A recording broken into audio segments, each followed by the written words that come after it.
we are going to get into discussing the good and bad and different things to use for equipment and how you can use it, what levels are there in investigating. So you're not going to want to miss this.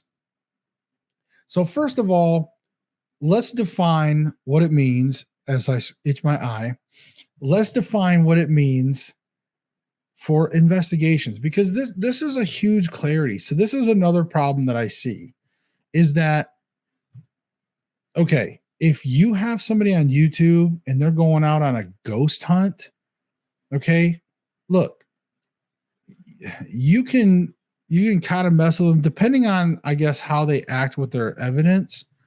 But you got to remember, the first level is ghost hunting. Okay, that's what I call ghost hunting.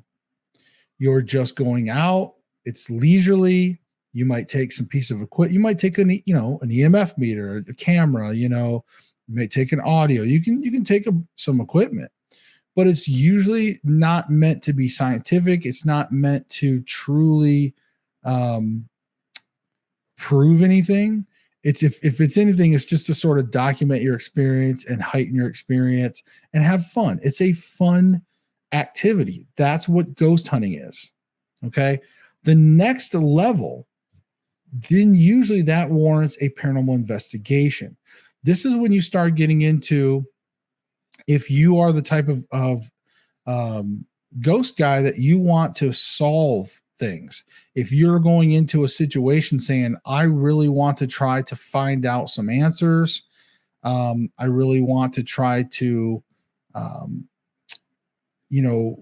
cross-validate some things, then this is where you're going to start getting into paranormal investigation. This is also if you start taking on residential cases or even commercial cases. It's usually when you're trying to help people. This is where you're going to actually do paranormal investigations.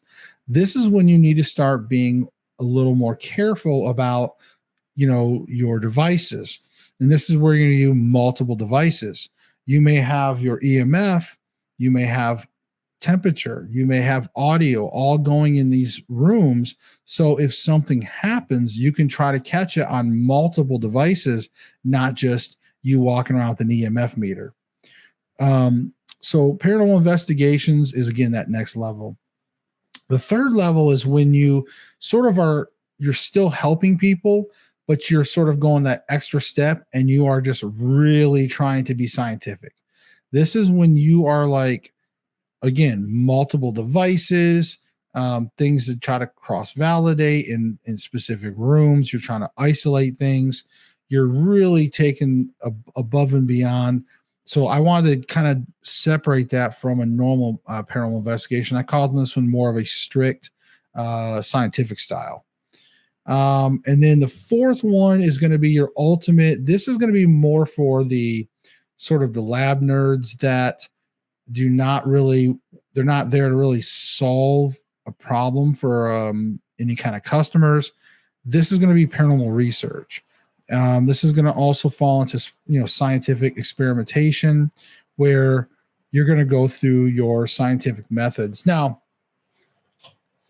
we are going to talk so what's the difference? Like, how do you do a scientific breakdown for a paranormal, for a ghost hunt? It's very hard because again, there's a lot to it, but basically what you have to do for your scientific method is, one, you gotta come up with the question, right? What's the question? All right. Maybe that question is there such thing as a ghost, right? Whatever the question is, or is this place haunted? Whatever that question is. Next thing is you have to do your background research. You have to research about whatever it is you have that question about. Okay. Research it. 3, now you got to construct your hypothesis. All right. What do you think? 4, you got to test your hypothesis with an experiment, or maybe multiple experiments, but you have to test with experiment. And then finally, or close to finally, you're going to analyze your data, and then you're going to draw your conclusion And then you're going to communicate your results. That's usually when you publish a study or something, right? And when you say, hey, or if you reveal it in a video or whatever you want to do, this is how you would do a scientific process. Now, of course, there's laws, and the scientists kind of get mad because even if a paranormal investigator follows those, what most scientists have problems with is in the testing, right? And the testing has about five sort of things too. It's also observing your test, questionings, and then your hypothesis formulation, but your methodology, and then your results. So your methodology is where a lot of these like scientists get their panties in a bunch when it comes to the devices and things like that. But again, when you use devices and you have hypothesis and all that stuff, this is where your research has to come in. When the research part of when you're setting up all your scientific experiment is, you can't just say, well, if you make it too weak, if you just say, hey, your hypothesis, well, because of this, this, and this, but you don't include the research of the tools you use to test your experiment, the methodology is corrupt itself if it's you're using bad science. So you have to try to find, how can you prove this with this device? Can this device measure that, or can it give you these advice? So again, this is where it's hard for people to prove paranormal. So, all right, let's get into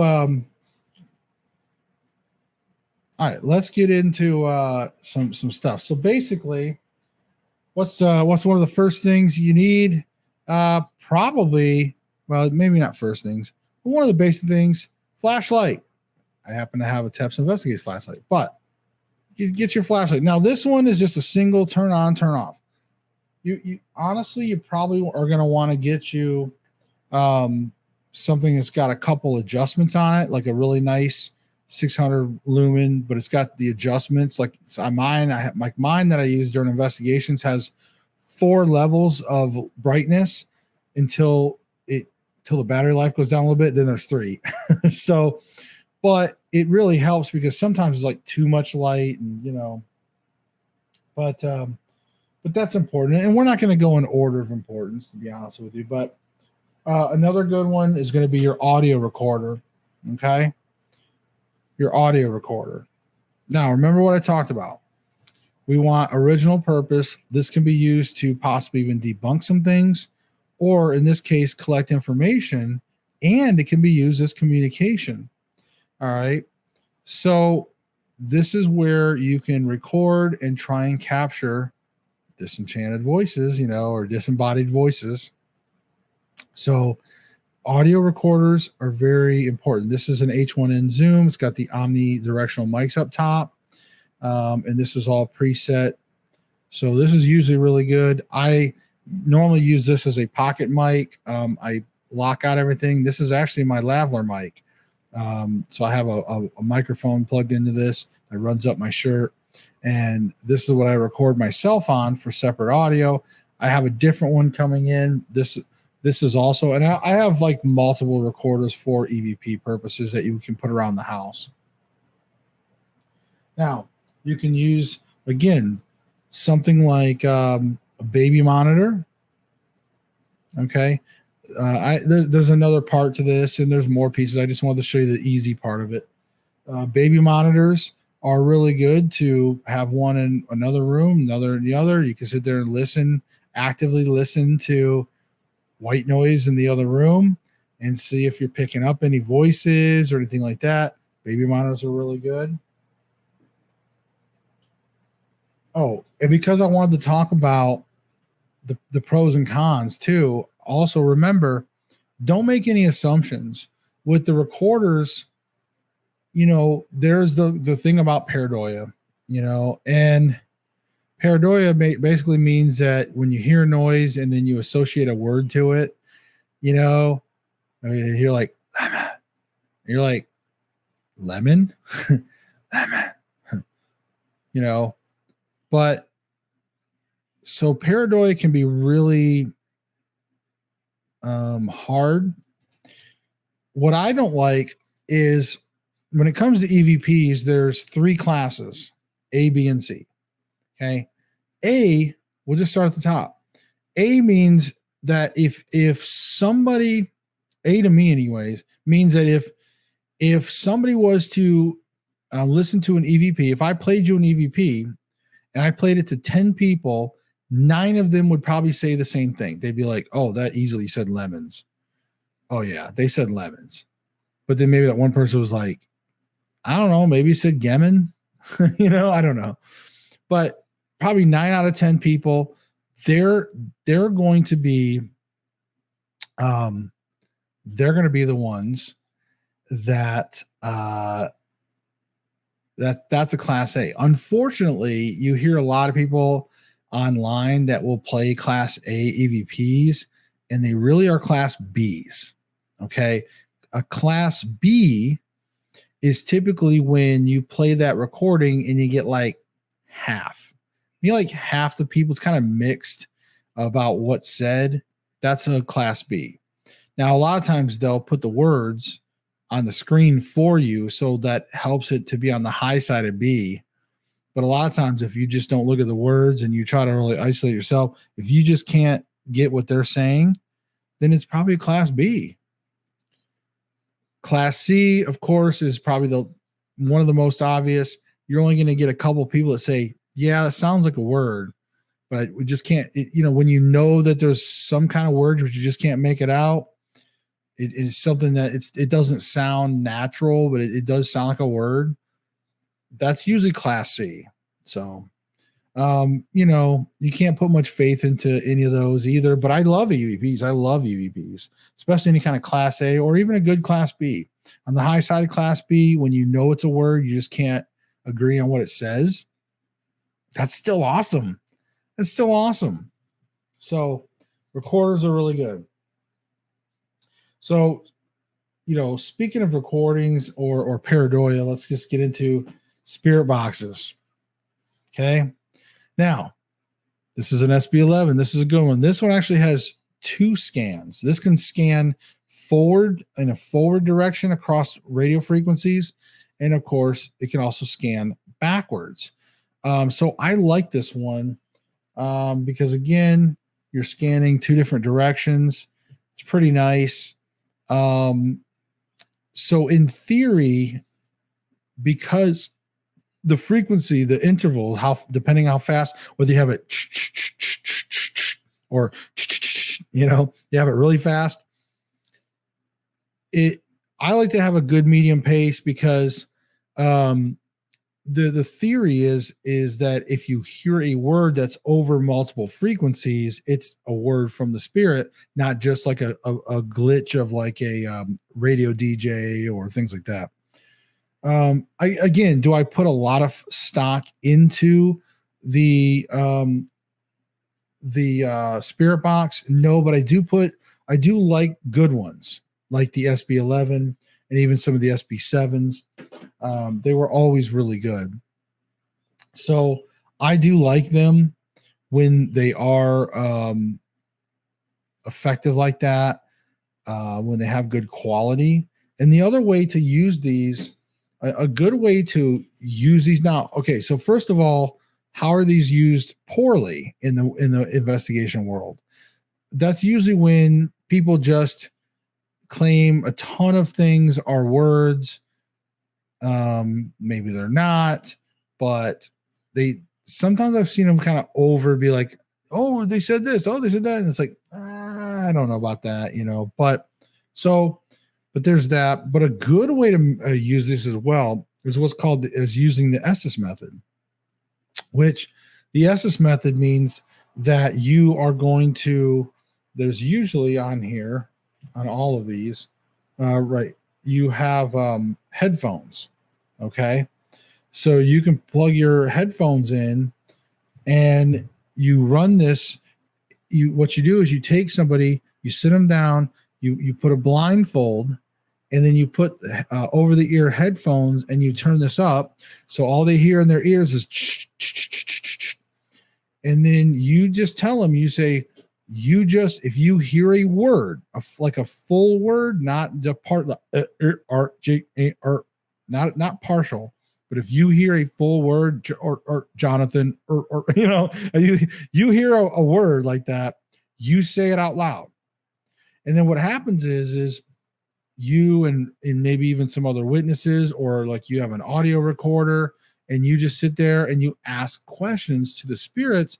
And if your buddy who's blindfolded and has the spirit box, if maybe they'll say Jonathan, like if you're like, hey, what's your name? And then all of a sudden your buddy says Jonathan, you're like, wow. So sometimes it can be really cool. I was blindfolded one time. I did the SS method one time with with my friend Matt and his paranormal group, SRS Paranormal, and when we did a public investigation, and it was like apparently a really good session. Now I couldn't hear anything, I just was calling out things, but when they finally lifted the blindfold, everybody just had this like look on their face like, holy crap, we just witnessed something awesome. So I kind of missed out, but apparently it was pretty cool. So that's what I said. Now, of course, I've done some myself and had some pretty good luck with things. All right, and we'll kind of move a little bit into so another thing is going to be laser grids. Okay, now laser grids are important. This one's dying. Look at that. But at least you all saw what it was. All right. So the laser grid is important in like you can set it across a room, a hallway. Now, here's what not to do. What not to do is sit there and worry about a couple dots that black out. I mean, you could get a bug, a fly, whatever. So you could have a couple of the dots black out or something, like don't stress out. What you're looking for is somebody to walk across that bitch. Okay. That's what you're looking for. All right. So that's why I'm saying when you see shadows moving across there, that's different. And a lot of times what you want to use it in conjunction with is a static cam. You want to have a static cam. That way, while you're off investigating, that room is not to be, gone into by any teammates. That's where the grid is. And that way in the future, when you look through the evidence, you can scrub through there and go, oh crap, I just saw freaking movement across there and then you can like usually make sure nobody was there at that, timestamp, all that. Trail cams can be a useful tool as well, especially when you, of course, investigating outdoors, but even, in some areas of the home, you can set these up to motion capture anything that moves without wasting a bunch of other battery things. But this is another thing I like to have as well, trail cams. And of course, you want to have yourself a collection of these. I've got these static cams. I've got 4 or 5 of these things. You can put these static cams on your tripods. A lot of these will have the infrared lights on them. And these are just great to set up statically. They work great. Some of them, the bad thing about a lot of those though, a lot of those are the China cams and the battery life suck on them. So like they'll be good for like the first day or two or so, the first few events, maybe, I don't know. But yeah, you pretty much got to be prepared to plug those into an outlet or have a portable generator. Like I have this little portable generator, little electric generator. And it's great for like plugging in my static cams in houses that I don't have an outlet or something. So we'll get into motion. So motion is important. There's a couple things. You can set up some cat balls. Now remember these cat ball motion things, they're going to be difficult because again, every little motion is going to set them off. I don't even know if I can get it to shut off now. But once it shuts off, all right, so it's not going to shut off now. Nope, it's off now. Oh, and then see, and then you set it back off. So these motion balls aren't bad. They're kind of a nice little tool. You put them on the ground. You can put them with a static camera. Again, if you're filming a room and a static camera, because the other thing too is you don't, as some of you know, in some of these older homes, when you're in there, you can walk around the floor and you can move things from the other side of the room walking on the floor. So these are only really meant to be in certain static areas where you're going to have static cams and there's not going to be anything disturbed by motion on those. So just be cautious with that. Of course, the other thing is going to be your REM pod. Your REM pod is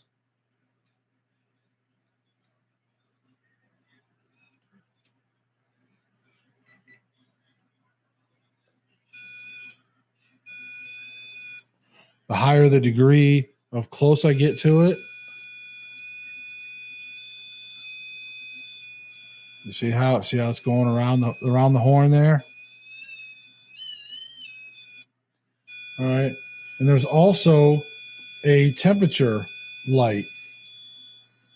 Yes, I hear you. There's also a temperature light. You can adjust the range. So if you want it a little more sensitive out here, but again, what's nice about this, you have this alone, and nothing's going to really. I don't know if I can, but generally speaking, nothing's going to really touch this. See, it's not so much motion activated as, again, it's proximity. See? So that's what's really cool about this antenna. You can set these up in the rooms, and it's going to tell you, especially if you have a camera on it, if you're watching it, you can see just how close a ghost gets. Now, is it a ghost, or, is there other possibilities? Again, remember I said don't make any assumptions. But again, there's also a temperature light on here as well. So if a temperature, I think it's like a 5-degree drop or something. I mean, if you have a good temperature drop, that temperature light will go off, because you're going to have some fluctuation in your temperatures, but they're usually natural. You'll have a temperature drop a degree every so often. Just natural as the night goes on and it gets cooler. But when you start getting like a cold spot and you get like that 5-degree jump, that's where there's an alarm on there as well. So that's kind of nice. I have another REM pod that was built by my buddy Josh from Southern Afterlife, and it's just a proximity sensor. There's no temperature on it. So that's nice too, though, because that kicked off in episode 5. And when you guys get a chance to see episode 5, you'll see what I'm talking about. So it's pretty cool. Now, so here's another, this is what I would call sort of like a bad tool. Okay. This is something because people go and they play Phasmophobia online, like a video game, and they say, hey, and they see a temperature gun. All right. But see, if you look, there's a laser. Okay. So what are you doing? You're not shooting the ambient temperature right here. You're hitting and you're saying, hey, right now, my wall is 68 degrees over there.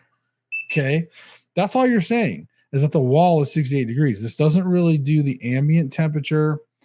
So now you can keep this in your arsenal. I keep it in my arsenal just in case I want to know some temperatures of the walls and the stuff around me. If I want to shoot some basic temps around the house, just to kind of get an idea of how things feel.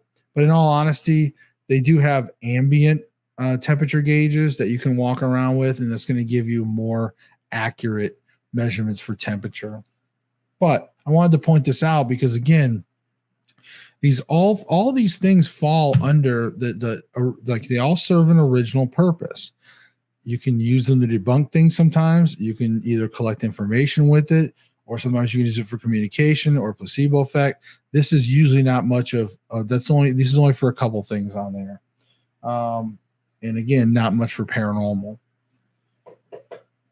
Another good tool to have that I would say too is the dowsing rods. Now, this is another controversial one because, again, some people talk about micro movements and the dowsing rods and blah, blah, blah. Like, I like them.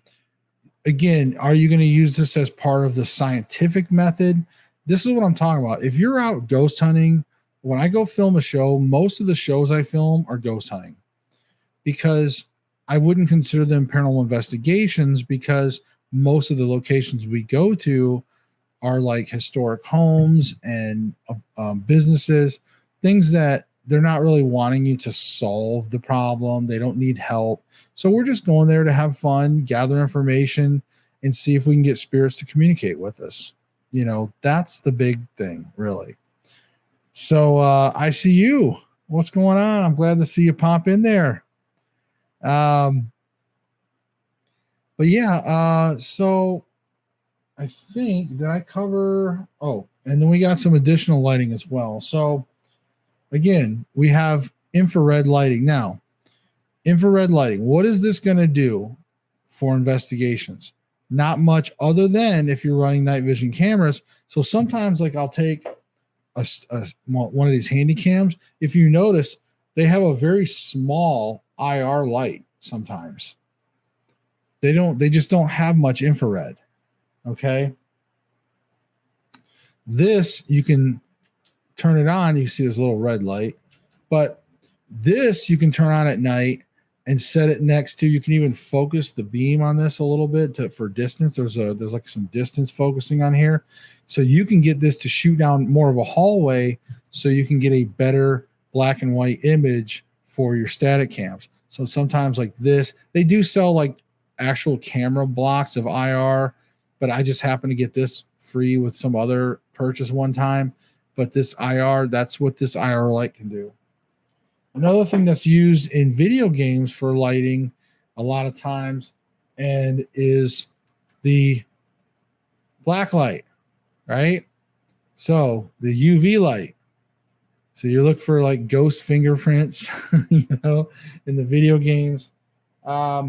So what do I use that for? If I'm like in historic homes or whatever, I'll use the UV light to go through, check the sheets, you know, no, but like check the floors, look for murder scenes. I mean, you know, you never know. That's about all you can really do. There's not a lot you're going to probably gain from the UV light stuff. It is cool to like just mess with it and see what you can find, but a lot of times I don't waste a lot of time during investigation because investigations get pretty long and you get pretty tired. So I tend to try to keep things as short as possible. Anyways, I think that probably will conclude a little bit of the lessons about some of the variety of tools you can use. Good, bad. Again, don't assume a lot of things. But if you're going to do paranormal investigation and you want to be scientific about it, use multiple instruments, try to cross-validate. That's going to keep you out of a lot of trouble. Again, there's so many skeptics out there. You just do the best you can, and you know, but if you're going to try to go to that scientific level, good luck. And if you need help with it, you can always reach out. But most people, look, if you're watching somebody, especially if you're a critic out there, if you're one of those sitting back there and you're like, you know, EMF, the scientific methods, and you know, blah blah. Hey, calm down. Most people are just having fun. Okay, we're having fun online. We're trying to show people. Now, again, there's a lot of fakers, unfortunately, with online. A lot of fakers.